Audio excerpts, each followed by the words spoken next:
Winter blankets Lake Minnewanka in Banff National Park in white, and the wind whips through the pine forest like a sigh. Pina Tail Feathers, an indigenous man from the standoff region of Alberta, drove to the lake early in the morning. He brought a fishing rod, an ice drill, and a roll of rope, because the cold season always holds unpredictable dangers. Pina dropped her bait into the ice hole, her eyes fixed on the still surface of the lake, her ears listening to the distant crackling of the ice. Suddenly, a faint scratching sound came from beneath the ice, like someone knocking on a door in the dark depths of the water. He knelt down, pressed his ear to the ice, and saw bubbles rising rapidly like a cry for help. Through the hazy ice, Pina spotted a mountain lion trapped, its body twisting desperately. It struggled, its claws scraping against the slippery edge of the ice, cold water splashing against its face like needles. The golden eyes stared straight ahead, no longer fierce, only fear engulfed in silence. Pina took a step back, her heart pounding, both afraid of the predator and saddened by the fading life. He looked around and saw only snow, forest, and sky, understanding that if he turned away, no one would arrive in time. Pina took a deep breath, tightened her gloves, and decided to move forward, as if stepping into an unspoken vow. He tied a rope around his waist and crawled low to distribute his weight, preventing the crack from widening further. The cold hit his wrists as the water touched them, but Pina still tried to keep his breathing steady. He used the grappling hook to pull the animal under its shoulder, feeling the weight yank in as if he were dragging an entire iceberg.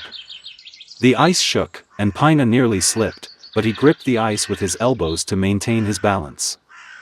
The mountain lion didn't roar, only panted, as if it understood that each struggle would drag it deeper into the water. Pina spoke softly, her voice trembling with cold, even though he knew she wouldn't understand, but he needed a moment of reassurance. He changed the angle of the pull, dragging it little by little, until the animal's head emerged from the dark water. With one final pull, its soaking wet body bounced off the ice, plunging back into the snow like a fire that had just gone out. The mountain lion lay on its side, trembling, its breath exhaling thick mist, but its eyes remained fixed on Pina.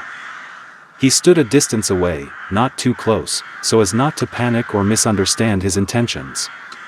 Pina spread the thermal blanket over its back, slowly and respectfully, as if touching something sacred.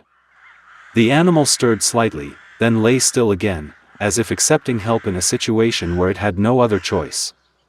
Pina quickly checked her legs and stomach, finding no blood or dislocated bones, only a cold, stiff body from exhaustion. He took off his thick coat and draped it over himself, creating a temporary cocoon of warmth against the biting cold lake wind. For a brief moment, the eyes of man and animal met. There were no promises, only silent trust.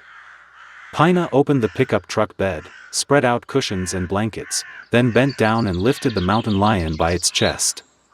He used a rope as a harness to prevent the animal from slipping, while also keeping its head facing outwards for easier breathing.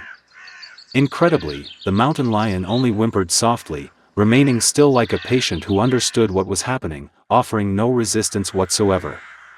Pina closed the truck bed, turned up the heater, and drove back to the town of Canmore along the silent, snow-covered road. He kept glancing in the rearview mirror, afraid that if he stopped breathing even once, all his efforts would be too late. When the clinic lights came on, Pina jumped out of the car, shouting for help, her voice hoarse from the cold wind. Veterinarian Elena Brooks and her assistant brought out a stretcher and professionally carried the animal into the warming room. They measured temperature, listened to heart and lungs, checked reflexes, and administered warm fluids to stabilize circulation. Pina stood outside the glass door, her hands red and sore, her heart heavy with self-reproach for being late. A little while later, Elena came out and said the mountain lion was only suffering from hypothermia and exhaustion, with no serious injuries. She advised me to rest quietly, eat small portions, and monitor my breathing for the first few hours. Pina signed the temporary care agreement, committing to return it to the forest as soon as it was healthy and alert enough. He bowed his head in thanks, then turned to look at the animal, noticing that its golden eyes had calmed down, as if it had just weathered a storm. Pina carried the mountain lion back to her small log cabin on the edge of the woods near Canmore, where the steps were covered in snow. He cleaned the storage room, laid down thick padding, turned on the heater, and placed a bowl of warm water by the door. That night, he sat guard outside the room, listening only to the wind and the animal's gradually steady breathing. In the morning, Pina cooked the meat until tender, shredded it, placed it on a tray, and then stepped back to let the leopard decide what to do with it.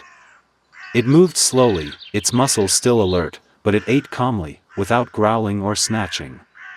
Pina called Elena to let her know, and she reminded him to keep his distance, so that his kindness wouldn't turn into a dangerous dependence. At midday, the mountain lion stood at the entrance, sniffing the breeze, gazing towards the forest as if listening to a call from instinct. Pina understood that the animal did not belong in the warm house, it belonged in the darkness and freedom among the green pines. He prepared his vehicle, packed blankets, water, and gloves, and chose a sparsely populated area in the mountains near Banff. When the warehouse door opened, the leopard stared at him for a long time, its eyes neither pleading nor threatening. It climbed onto the truck bed by itself, lying down neatly as if it had learned to trust the truck from the ice the day before. Pina drove deep into the forest, stopping at a snow-covered area with numerous deer and rabbit tracks, providing ample natural food. He opened the trunk, stepped aside, and let the leopard jump out, turning its head to look at him one last time. The mountain lion took a deep breath of the forest air, shook off the water clinging to it, and then slowly walked around Pina in a long circle. It stopped on the mound of earth, its golden eyes catching the winter light, causing Pina to involuntarily hold her breath. There was no roar, only a solemn silence, like a forest ritual for the grateful. Then the animal turned its back and silently walked into the pine forest, its body gradually blending into the snow and the shadows of the trees. Pina stood there for a long time, feeling as if she had just restored a piece of order to the vastness of nature. On the way home, he gripped the steering wheel tightly, a strange warmth filling his heart, as if he had just learned an old lesson he had never forgotten.